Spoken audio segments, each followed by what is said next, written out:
ننګرهار چې دمګړۍ په مرکز جلال آباد او 22 ولسوالیو کې 915 بابه ښوونځي شتون لري او ټول فعال دي. په تیرو 2 کلونو کې ورته په بیلابیلو برخو کې د پام وړ کار شوی دی. د یاد ولایت د پوهنې ریاست ویان فرهاد احمد ستانکزی وایي که څه هم د تیرې ادارې پر وخت د معارف د مختلفو برخو د رغولو لپاره میلیارډونه ډالر راغلي وو، خو هیڅ ګټه ترې نه وه پورته شوې او ښوونځي له ګڼو هغو خدماتو هم بې برخې پاتې شوي وو چې له بل هر څه ورته ډېره او عاجله اړتیا وه. په خبره یې سږ کال 3.5 میلیونه نوي چاپ شوي کتابونه په زده کوونکو ویشلي او هغه ستونزه پای ته رسېدلې ده چې کلونه ترې زده کوونکو او ښوونکو رنځ وړی و، خو پاملرنه ورته نه وه شوې.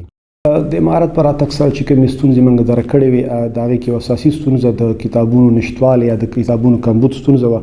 په دې کې د امارت د مشرانو الحمدلله یو ښایسته ګام اوچت کړی، هغه دا چې د تیرو وختونو هغه قراردادونه چې په نړیواله کچه باندې شوي وو چې دوی به موږ ته په مختلف هیوادونو کتابونه چاپ کړي، موږ ته به یې راوړي، هغه قراردادونه یې راوسپړل. موږ ته د پوهنې وزارت د خوا نه ننګرهار ولایت پوهنې ریاست ته 3.5 میلیونه کتابونو سهم او برخه زموږ راکړله شوله. دغه کتابونه الحمدلله ډېر په منظم ډول باندې په شفاف طریقې سره چې د پوهنې ریاست راورسېدل، د هغې دپاره مختلف هیئتونه او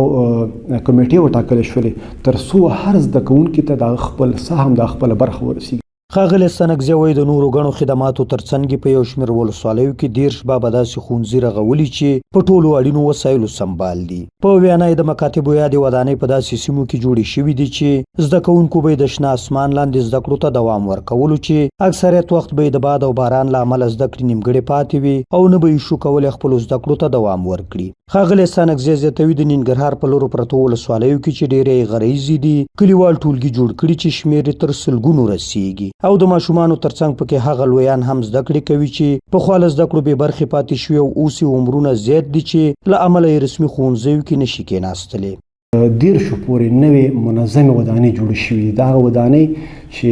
داسې ښوونځي چې هغې زده کوونکو به د شین اسمان لاندې زده کړې ترسره کولې، په شګو کې به ناستو، د ویالې تر غاړه به ناستو، د ونو سورو ته به ناستو، د ګرمۍ کې د لمر تپ سره او دغه مشکلات سره په یخنۍ کې باد و باران سره دغه ډول ښوونځیو ته الحمدلله د 13 پورې داسې منظم او اساسي په عصري وسایلو باندې سمبال الحمدلله منظم ودانۍ جوړې شوي دي. پرتو ولسوالیو کې خاص کر داسې غریزې علاقې چې هلته مثال خبره 15 کور آباد شوي دي، هغوی دپاره ښوونځی نه و. دغسې ځایونو کې الحمدلله زموږ په 22 ولسوالیو کې څومره ولسوالۍ چې په هرې ولسوالۍ کې د هماغې ځایي خلکو لپاره هلته مختصر ټولګي جوړ شولو. بل لور ته د ننګرهار د یو شمېر ښوونځیو ښوونکي وایي تیر 2 کلونه د پوهنې لپاره زرین کلونه وو، ځکه هغه څه پکې ترسره شوي چې تیر 20 کلونه یې خلکو تمې درلودې، خو د میلیارډونو ډالرو په شتون کې نه وو شوي او د معارف د بېلابېلو برخو د رغولو په نوم راغلې پیسې به د خلکو شخصي جیبونو ته تلې. د ښوونکو په وینا د ښار په شمول په لرو پرتو ولسوالیو کې ښوونځیو ته داسې پاملرنه شوې چې وړاندې یې چا فکر نه کولو چې د معارف برخې ته به دومره اولویت ورکول کیږي. هغه ځایانو کې هغه ولسوالیو کې چې کوم مکاتب بند وو هغه هم خلاص شوي دي او نور نوي مکاتب هم ایجاد شوي دي. ځینو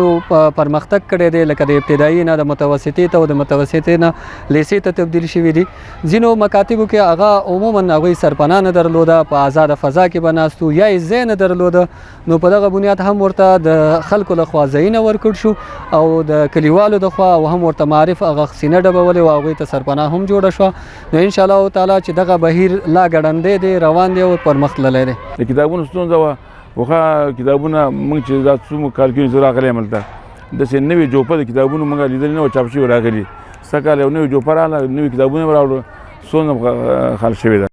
اخوا د ننګرهار د ښوونځیو زده کوونکي وایي خوښ دي چې راتلونکي ته یې له بل هر وخت ډېره پاملرنه کیږي او دولتي مکاتب دومره فعاله شوي چې اوس خلک خپل بچي له شخصي ښوونځیو د ښو زده کړو لپاره دولتي ته په داسې حال کې راوړي چې څو کاله وړاندې به خلکو هڅه کوله څو خپل ماشومان شخصي ښوونځیو ته یوسي تر څو زده کړې وکړي. دومره تغییر زمونږ په درسي میتود کې راغلی دی چې مونږ بیخي دا فکر نشو کولی، یعنی د شخصي لیسو نه په دولتي لیسو کې اوس درس ډېر پرمختللی دی او په ډېر ښه شکل سره شاګرد ته درس انتقالیږي، استادان په خپل ټایم راځي او په خپل ټایم بیرته ځي. تیر په نسبت باندې خو اوس ډېر حل شوی دی، ځکه چې په تیرو کې ډېر زاړه کتابونه او د 1490 کال ځکه چې هغې کې ځینې سمې صحیح نوې راخیستل شوې. اوس الحمدلله د امارت په راتګ سره نوي کتابونه چاپ شوي دي، هر یو مکاتب ته خپل نوي کتابونه رسېدلي دي. اوس الحمدلله د اسلامي امارت په راتګ سره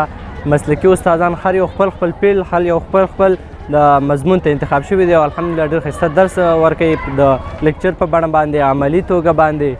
نو موږ ته ډېر راضي یو. د پوهنې ریاست مسؤلین وایي د راتلونکي کال لپاره بیلابیل پلانونه لري او تر ټولو زیات تمرکز د ښوونځیو پر ودانیو دی چې له مختلفو مؤسساتو سره یې پرې خبرې کړي او نږدې 200 د ښوونځیو ودانۍ به رغوي تر څو د زده کوونکو د سرپناه اړتیا په ټوله معنا پوره او دغه ستونزه د تل لپاره پای ومومي. سهار ګل احساس، حریت راډیو، ننګرهار.